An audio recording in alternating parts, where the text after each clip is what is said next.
Alhamdulillahi Rabbil Alamin wa bihi nasta'inuhu ala umuri dunya wad din. Wassalatan wa salaman ala habibina nabiyyina Muhammadin wa ala ali baitihi wa sahabatihi ajma'in wa man ihtada bihudahu ila yaumiddin. Allahumma aftah lana futuhal arifin warzuqna al-ikhlas fi talabil ilmi wal amali wa da'wati.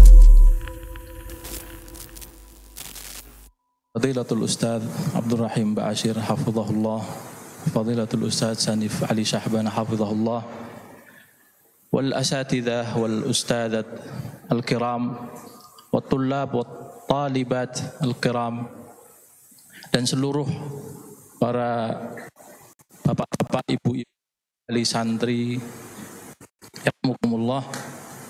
Alhamdulillah Allah Subhanahu wa taala kembali mengumpulkan kita semuanya di majlisus silah wa majlisul islah wa majlisul falah, seperti yang disampaikan tadi oleh Ustaz Abdul Rahim Ba'asyir. Majlis kita ini hendaknya kita jadikan majlis silah, kita terus menyambung apapun kebaikan yang bisa kita sambung. Yang perlu, yang paling besar yang harus kita sambung adalah bagaimana kita menyambung kita kepada Allah Subhanahu wa taala, menyambung ke langit, agar kita semuanya hati kita satu. Walaupun mungkin kita hanya duduk santai di sini, sedangkan saudara-saudari muslimin kita di Gaza, di Palestina bercucuran darah, yang mungkin kita bercucuran keringat saja tidak. Maka perlunya kita ini silah memperkuat hubungan kepada Allah. Dan begitu pula majlisul islah. Dan kita tidak bermajlis kecuali kita ingin perbaikan diri, perbaikan generasi kita selanjutnya, dan semua kaum muslimin seluruhnya. Maka Allah akan jadikan majlis ini majlisul falah. Insya Allah kejayaan untuk diri kita sendiri, berjaya menjadi hamba yang diridhai oleh Allah, kejayaan bagi generasi setelah kita, dan kejayaan untuk Baitul Maqdis, dan kejayaan untuk muslimin seluruhnya. Amin ya rabbal alamin. Bapak, ibu-ibu rahimani wa rahimakumullah, wa tullab wa talibat al-kiram,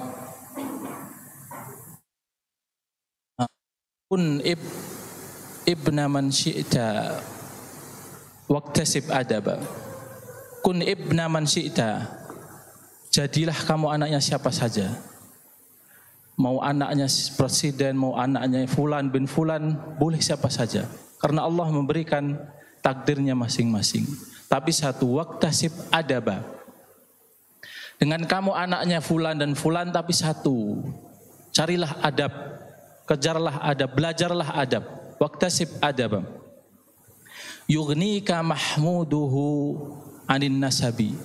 Maka ketika kamu benar-benar dengan nasabmu yang mungkin justru menghinakanmu, maka nasab yang baik akan lebih harum ketika dengan adab. Tetapi mungkin adab saja tanpa nasab yang tinggi, bisa jadi dia lebih tinggi, lebih mulia. Maka bisa jadi orang yang memiliki adab, walaupun dia dari nasab, dari orang yang tidak terkenal, tidak diketahui, maka derajatnya akan naik. Innal fata man yaqulu ha anadha, wa laysal fata man yaqulu hadha abi. Itulah, dia tidak melihat bagaimana ayahku, saya seorang yang punya nasab seperti ini, tidak. Tetapi inilah saya. Dan inilah tarbiyah yang langsung dipraktekkan, tarbiyah hati yang mereka, para anak-anak di Gaza, di Palestina, sudah mempraktekannya langsung. Ha'anadha, inilah saya. Maka ketika saya meninggal, ketika saya syahid, dan tidak ada yang mengetahui siapa saya, lihatlah tangan saya. Di situ tertulis namaku.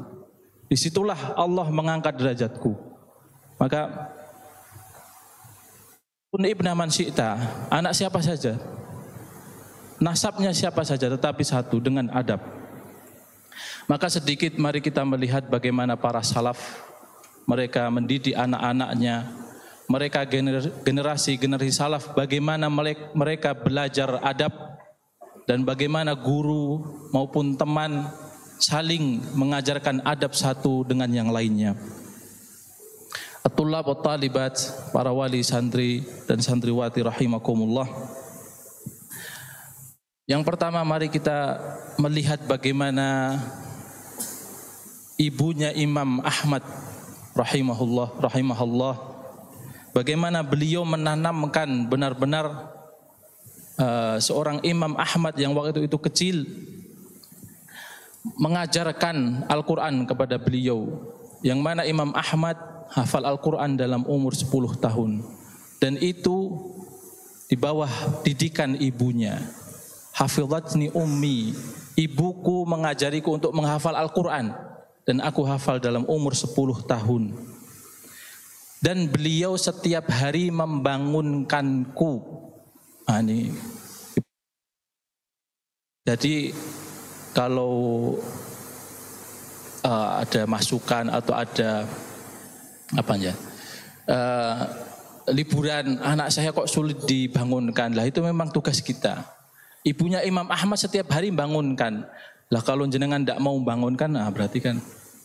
Kalau di pondok kita yang bangunkan, di rumah siapa? Ayah ibunya yang membangunkan. Tetapi bagaimana nanti asar membangunkan setiap hari itu benar-benar tertanam di hatinya Imam Ahmad.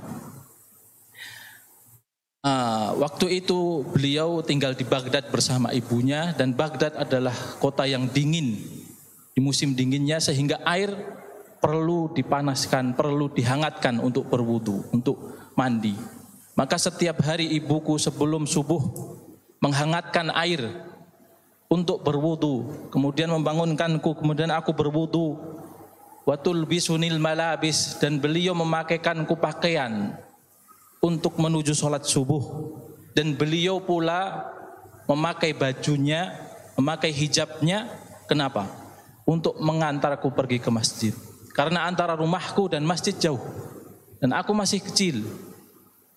Maka dengan dinginnya malam, kemudian jauhnya masjid, beliau mengantarkanku ke masjid begitu setiap hari. Maka inilah bagaimana gambaran seorang Imam Ahmad rahimahullahu ta'ala menjadi pribadi yang kuat. Maka disebutkan bagaimana pribadi Imam Ahmad rahimahullahu ta'ala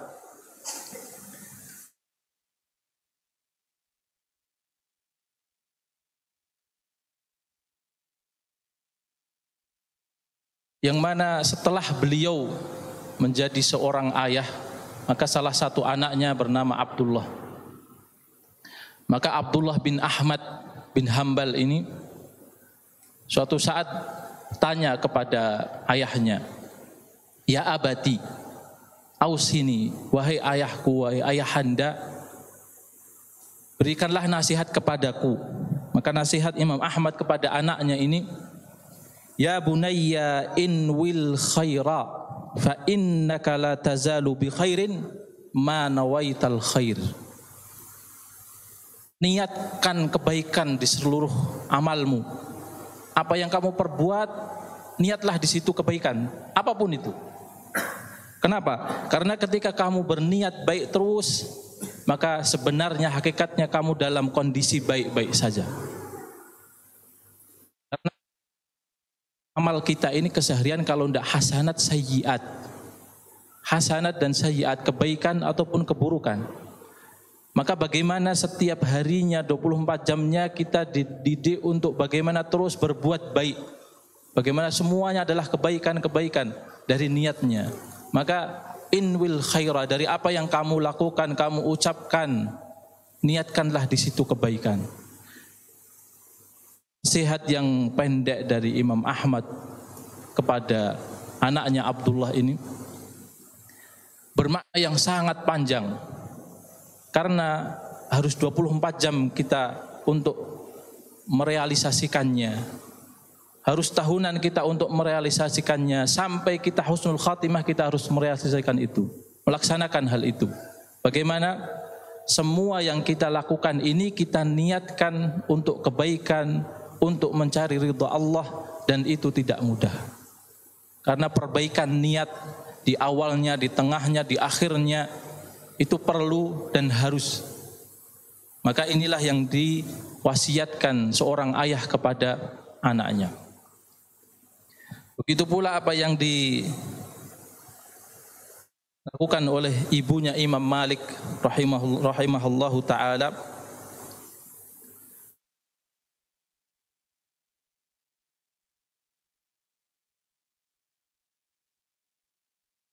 Kanat ummi tulbisuni thiyab. Begitu pula ibuku dulu, Imam Malik menceritakan bagaimana ibunya mendidiknya.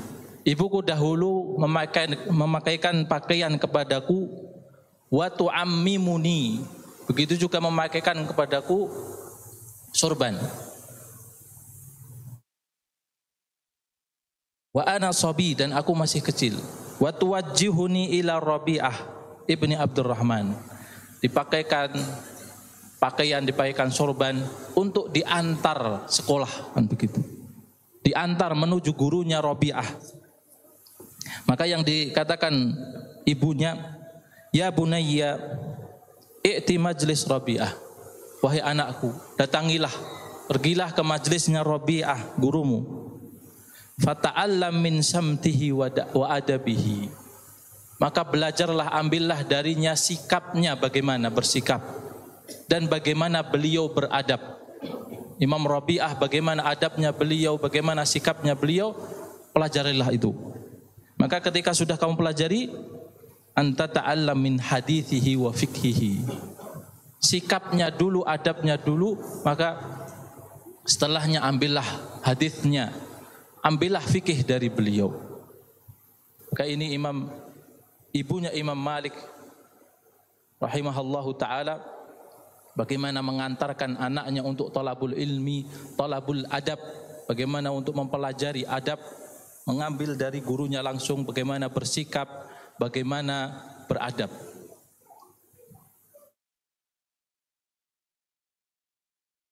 Bahkan beliau minta izin kepada ibunya, meminta izin untuk berangkat sebelum fajar, berangkat sekolah sebelum fajar. Maka ibunya melarangnya. Beliau mengatakan, tunggulah sampai azan awal, maka bersiap-siaplah dan berangkatlah. Karena sebelum azan bisa jadi tidak ada orang di jalan dan kamu masih kecil dan gelap, maka tunggulah orang-orang berangkat, yaitu waktu azan. Kenapa beliau dengan masih kecil dan ingin izin kepada ibunya berangkat sebelum subuh? Masya Allah, ini menunjukkan bagaimana tarbiyah, bagaimana pembiasaan seorang ibu menjadikan kebiasaan yang baik. Maka beliau sebelum fajar sudah berangkat untuk hadir di majelis. Kenapa? Ingin duduk di saf depan dalam mendengarkan hadis. Itulah kenapa beliau meminta izin untuk berangkat sebelum subuh. Rahimahullah, dan semoga Allah merahmati semua para ulama, para wali santri, dan para tulab dan talibar rahimakumullah.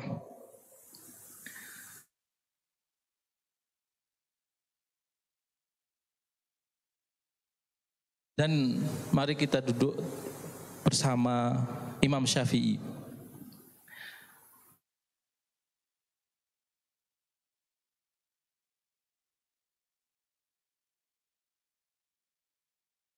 Bagaimana Imam Syafi'i benar-benar menanamkan adab kepada santrinya, dan bagaimana talibnya benar-benar bersabar dalam mencari ilmu. Salah satu muridnya bernama Rabi' bin Sulaiman. Ada dua nama Rabi' bin Sulaiman. Rabi' bin Sulaiman Al-Muradi, yang satunya Rabi' bin Sulaiman Al-Jizi. Maka di sini kita ingin duduk bersama Rabi' bin Sulaiman Al-Muradi, yang beliau diceritakan bahwasanya beliau ini bicaranya itu banyak salahnya dalam bahasa Arabnya. fahamnya itu tidak cepat faham, lambat sekali. Tetapi di salah satu biografinya diceritakan bahwasanya beliau adalah orang yang paling banyak meriwayatkan kitabnya Imam Syafi'i.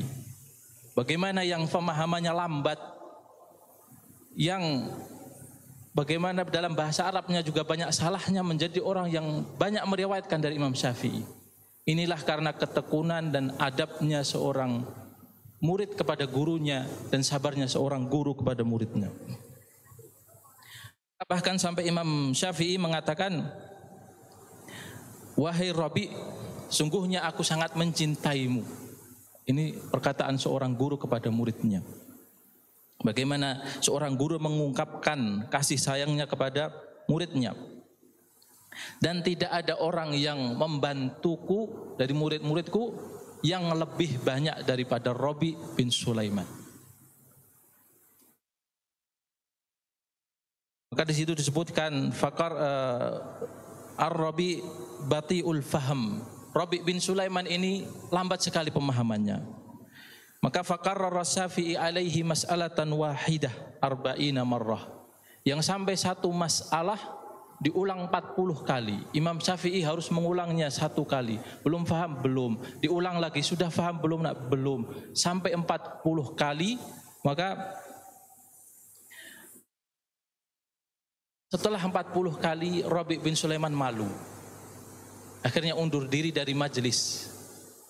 Maka setelah itu Imam Syafi'i memanggilnya secara sendiri dan mengulanginya sampai faham. 40 kali di majelis, di luar majelis wallahu alam. Karena hatta yafham. Masya Allah. Berarti Masya Allah ini santri-santri di sini insya Allah belum sampai 40 kali sudah faham semua insya Allah. Masya Allah. Berarti adkiya kan begitu, pintar semuanya kan Masya Allah. Maka bahnya bagaimana Rabi bin Sulaiman ini, setelah Rabi menjadi seorang ulama yang besar, sabar terhadap gurunya Imam Syafi'i, sabar mengambil adabnya, maka beliau mengatakan kepada muridnya Al-Buwaiti namanya, beliau mewasiatkan kepada muridnya setelah dulu diajari oleh gurunya Imam Syafi'i, maka Rabi mengajarkannya kepada muridnya Al-Buwaiti, isbir nafsaka lil ghuraba, bersabarlah kamu wahai Buwaiti, wahassin khuluqaka li ahli halaqatik, perbaikilah adabmu untuk orang-orang yang belajar kepadamu. Kenapa? Karena aku terus mendengarkan Imam Syafi'i mengatakan uhinu lahum nafsi likai yukrimunaha. Imam Syafi'i ini terus melafatkan kalimat ini di hadapan Rabi. Aku merendahkan diriku, rendahkan jiwaku agar mereka semuanya mengangkatku. Kenapa? Walan tukraman nafsul lati la tuhinuha. Karena ketika seorang tidak merendahkan dalam ilmu, dalam bab adab, maka dia tidak akan dimuliakan, tidak akan menjadi orang yang mulia. Maka itulah yang bagaimana Imam Syafi'i mengajarkan adab kepada muridnya Rabi bin Sulaiman. Kemudian Imam Rabi bin Sulaiman mengajarkan kepada muridnya juga Al-Buwaiti. Dan inilah bagaimana pentingnya suatu adab. Maka adab itu diibaratkan sebuah kayu yang terus bagaimana api itu bisa menyala. Maka adab ini, ilmu itu terus menyala dengan adanya adab. Maka ilmu akan mati, akan padam ketika adab itu hilang pula. Semoga Allah Subhanahu wa taala menjadikan kita semuanya orang-orang yang beradab, orang-orang yang mempunyai husnul khuluq, orang-orang yang mempunyai jiwa besar, sehingga Allah Subhanahu wa taala menjadikan kita semuanya, generasi-generasi anak didik kita semuanya, anak cucu kita semuanya di barisan orang-orang yang menolong din Allah, orang-orang yang berusaha menjadikan dinul Islam ini jaya. Barakallahu li wa lakum, hadza ma aqulu lakum, barakallahu fikum, wa sallallahu wasallam ala nabiyyina Muhammadin wa ala alihi wa sahbihi ajma'in, walhamdulillahi rabbil alamin, wassalamu alaikum warahmatullahi wabarakatuh. Waalaikumsalam warahmatullahi wabarakatuh.